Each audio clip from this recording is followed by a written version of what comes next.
Kuuntele tarkasti. Et ole hajoamassa. Sinua muovataan. Totuus on tämä. Jokaisen kohtaamasi vaikeuden rinnalle on jo kirjoitettu helpotus.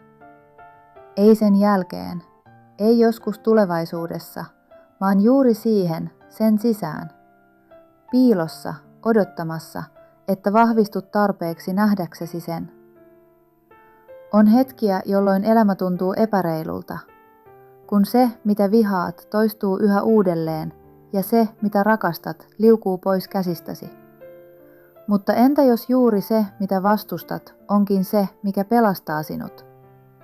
Entä jos kipu, jota tänään kyseenalaistat, on siunaus, josta huomenna kiität?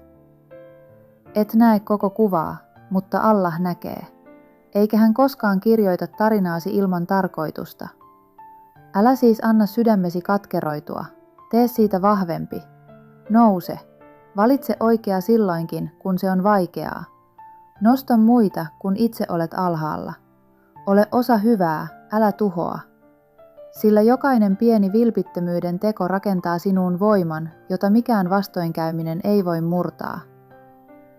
Tämä on muistutuksesi. Et ole eksynyt. Sinua johdatetaan. Ja tämä hetki tässä voi olla koko elämäsi käännekohta.